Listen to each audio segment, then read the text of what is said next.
देखिए, जो पूजा की विधि है, पूजा की विधि किस प्रकार है, उसमें मैं आपको बहुत साधारण तरीके से इस प्रकार से बता देता हूँ।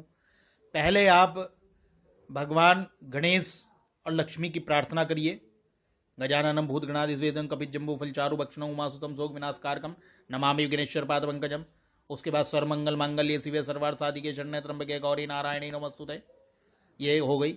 उसके बाद आप गुरु का ध्यान करिए। गुरुर् ब्रह्मा गुरुर् विष्णु गुरुर्देवो महेश्वर गुरुर् साक्षात पर ब्रह्म तस्मै श्री गुरुवे। उसके बाद आप आचमन करिए, 3 बार जल लेकर आचमन कीजिएगा।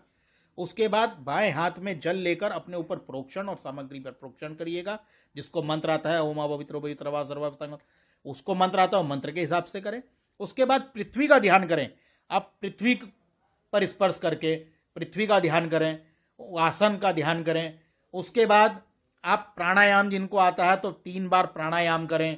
उसके बाद हाथ धोकर सूर्य को अर्घ दें।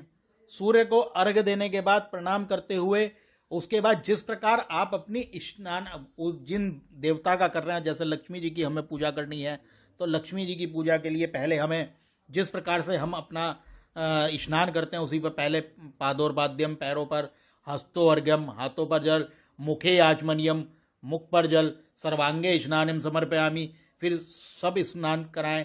फिर उसके बाद जो लोग पंचामृत बनाकर करते हैं, दूध चढ़ाएं, दही चढ़ाएं, घी चढ़ाएं, उसके बाद शहद चढ़ाएं और उसके बाद शर्करा चढ़ाएं और उसके बाद गंधोदक, थोड़ा सा चंदन मिला के और चंदन मिश्री इत्यादि मिला के गंधोदक स्नान कराएं।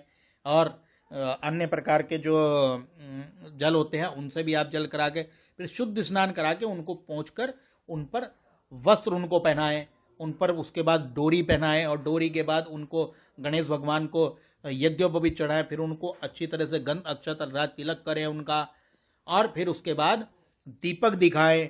दीपक दिखाने के बाद उनको नैवेद्य लगाएं, मतलब भोग लगाएं। फिर उसके बाद ऋतुफल चढ़ाएं। मीठा पान दीपावली में अवश्य चढ़ाना चाहिए, मीठा पान उनको लगाइए। उसके बाद दक्षिणा चढ़ाइए। दक्षिणा चढ़ाने के बाद ये सब करने के बाद आप आरती करें, फिर वंदना करें और फिर उनसे क्षमा याचना मांगें। इस प्रकार की पूजा बड़ी साधारण पूजा है। इस प्रकार से जब आप पूजा करेंगे तो इसका लाभ आपके जीवन में अवश्य पड़ेगा। किस तरह की खरीदारी करनी चाहिए, कैसे? देखिए, ऐसा हमारे यहाँ कहा जाता है, यूं तो हर त्यौहार पर सनातन धर्मी नए वस्त्र और नए व्यंजन बनाकर अलग अलग समय पर अलग अलग प्रकार के व्यंजन बनाकर अपने त्योहारों को मनाते हैं। दीपावली ये इस पर नए वस्त्र अवश्य पहनने चाहिए। नए वस्त्र पहनकर ही, शुद्ध वस्त्र पहनकर ही पूजा करनी चाहिए। घरों में सर्वाधिक स्वच्छता और साफ सफाई रखनी चाहिए और पात्रों के साथ साथ स्वर्ण और रजत की खरीदारी भी करनी चाहिए। ज़्यादा ना हो चांदी का सिक्का खरीद लें या स्वर्ण का, जिसकी जैसी क्षमता है उस हिसाब से। कुछ लोग स्टील इत्यादि के बर्तन खरीदते हैं। पात्र खरीदने का मतलब यह है उसमें पात्र में पहले आप चावल भरें या कुछ ऐसा पकवान बनाएं जो नैवेद्य जिसमें पहले भगवान को भोग लेंगे। इस भावना के साथ लोग नए बर्तन भी खरीदते हैं। तो इसलिए लोग इसके अलावा घरों की साज सज्जा के लिए, कि लक्ष्मी चंचल होती है, जो आपके पास जुड़ा हुआ है उसको आपको पहले खर्च भी करना पड़ेगा तब आपके पास आएगा। तो लक्ष्मी को बांध के नहीं रख सकते, तो इसलिए उसको चलायमान आदान प्रदान चीजें होनी चाहिए। तो इसलिए ये अवश्य करना चाहिए। देखिए, दीपावली वर्ष भर पड़ने वाला सनातन धर्मावलंबियों के लिए वो पवित्र त्योहार है जिसको कि वो बहुत ही उत्साह और उमंग के साथ मनाता है। विशेष रूप से अर्थ सिद्धि के लिए मनाया जाने वाला एक त्यौहार आप कह सकते हैं। भगवती लक्ष्मी जी की उपासना का यह त्यौहार है और भगवान विष्णु के मास में पड़ने वाला कार्तिक मास, चूंकि भगवान विष्णु का है और उनकी अर्धांगिनी भगवती लक्ष्मी है, उनको प्रसन्न करने के लिए कार्तिक मास की अमावस्या के, कृष्ण पक्ष की अमावस्या के दिन यह पवित्र दीपावली का त्यौहार घरों में दीप जलाकर और घरों में स्वास्थ्य स्वच्छता एवं भगवती लक्ष्मी की उपासना से मनाया जाने वाला एक पवित्र त्यौहार है। उससे पूर्व ये वैसे तो 5 दिवसीय त्यौहार ये मनाया जाता है। कार्तिक मास की कृष्ण पक्ष की त्रयोदशी को धनतेरस का त्यौहार मनाते हैं, जो कि उसमें हमें ऐसा करना चाहिए कि जो चहुमुखा एक आटे का दीपक गृहिणियां घर में बनाएं, उसके चारों मुख पर बत्ती लगाकर तेल उसमें डालकर और उसका गंध अक्षत पुष्प इत्यादि से पूजन कर घर के द्वार पर रख दें। ऐसा करने से अकाल मृत्यु नहीं होती है, ऐसी भावना रखते हुए, ऐसी शास्त्रोक्त सम्मत कथानक को मानते हुए सनातन परंपरावादी लोग ये धनतेरस का पूजन करते हैं। इस दिन लोग बर्तन पात्र इत्यादि खरीदने का काम भी करते हैं। कुछ लोग स्वर्ण इत्यादि, रजत इत्यादि खरीदने का भी काम करते हैं और ये करना भी चाहिए। इससे ऐसा कहते हैं कि धन धान्य की वृद्धि होती है। इस भावना के साथ, इस शास्त्रोक्त कथानक के अनुसार सब लोग कहते हैं। इसके अलावा इसके बाद होता है नरक चतुर्दशी। वो कृष्ण पक्ष की 14 के दिन होता है। उस दिन भी इसे छोटी दीपावली के रूप में कुछ लोग मनाते हैं।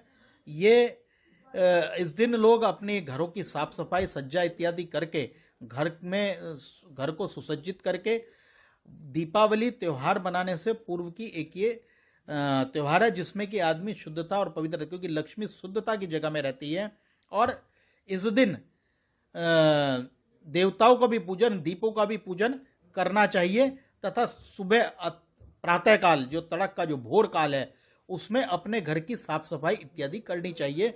इससे दरिद्रता दूर होती है, इसलिए नरक दूर निकलता है। नरका चतुर्दशी के नाम से ये विख्यात होता है। उसके बाद दीपावली का पर्व पड़ता है। दीपावली का पर्व भगवती लक्ष्मी जी की उपासना का, उनके पूजन का, उनके प्रति कृतज्ञता व्यक्त करने का ये पवित्र त्योहार है। इस दिन लक्ष्मी हमारे घर में वास करे, ऐसी भावना के साथ भगवती लक्ष्मी जी का पूजन एवं दीपों का प्रज्वलन और पितरों के निमित्त दीपों का समर्पण किया जाता है।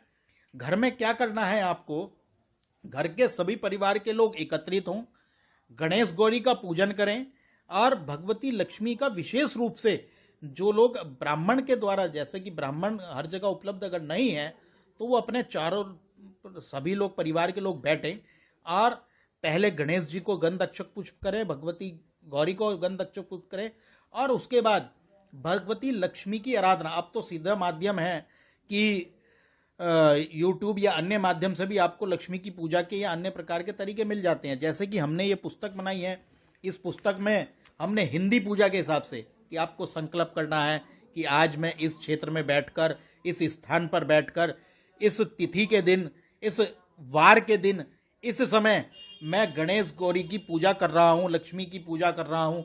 तो हम लोग लक्ष्मी जी की पूजा करें, उनका 108 बार नाम लें। कुछ लोग सहस्त्रार्चन करते हैं।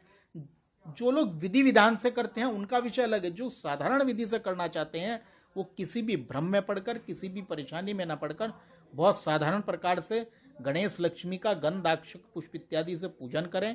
उनको नैवेद्य लगाएं, अच्छे से अच्छी मिठाई का लगाएं और पंचामृत बनाना हमारे यहाँ बड़ा आसान है। पंचामृत से भी स्नान अवश्य कराएं। तो इस प्रकार का पूजन है। उसके बाद दीपक जलाएं। दीपों को जागृत ऐसे कहते हैं, शुभम करोति कल्याणम आरोग्यम धन संपदा शत्रु बुद्धि नाशाय दीपकाय नमोस्तु। शुभम करोति कल्याणम, जो शुभ हो, जो कल्याण करने के, आरोग्यम धन संपदा, जो आरोग्य रखे, निरोगी रखे, धन संपदा दे, ऐसे दीपों के में भाव करते हुए दीपों को प्रज्वलित करें और घर के सभी द्वारों पर रखें, घर के बाहर चौराहे पर रखें, कुएं पर रखें, गौशाला में रखें। इस प्रकार दियों को वहां पर रखकर, मंदिरों के द्वार पर रखें। इस प्रकार दियों को रखना चाहिए। इसके साथ साथ 11 दीपक पितरों के निमित्त, क्योंकि अमावस्या वैसे भी पितरों का है और हम कोई भी कार्य करते हैं उसमें पितरों का आह्वान जरूर कर, पितरों को प्रणाम जरूर करते हैं, पितरों के प्रति कृतज्ञता करते हैं। इसलिए पितरों के प्रति भी 11 दीप दान करके वो विभिन्न प्रकार से, जैसा मैंने बताया, चौराहे पर, मंदिरों में या अन्य जगह पर ये रखें। तो 3 तरह की पूजा होती है, धनतेरस पर अलग, छोटी दिवाली पर और बड़ी दिवाली पर। उसके अलावा फिर अगले दिन गोवर्धन का पर्व है, फिर उसके बाद भाई दूज का पर्व है। गोवर्धन का पर्व जो कि यम द्वितीया के नाम से है। उसके अलावा भाई दूज का पर्व होता है। बहनें अपने भाइयों को तिलक करती हैं और सबसे बड़ा तिलक, जैसा कि कहता है, तिलक हमारे यहाँ सनातन धर्म में 2 सबसे बड़े तिलक माने गए हैं। एक वागदान संस्कार का तिलक, जब व्यक्ति का वागदान संस्कार होता है, और एक भाई दूज का तिलक, जब बहनें अपने भाई को, उसकी पूरी एक कहानी है जो सभी जगह कथानक उपलब्ध है, उसकी पूरी कहानी है। इस प्रकार से 5 दिवसीय पर्व है जो कि सभी लोग बड़े उत्साह और उल्लास के साथ मनाते हैं और निसंकोच किसी भी परेशानी, मतलब ऐसा ना समझ के हमारे पास पुरोहित नहीं है, हमको संस्कृत नहीं आती है। आपके भाव से ही प्रभु प्रसन्न होकर अपने भाव के अनुसार से ये पूजा करें।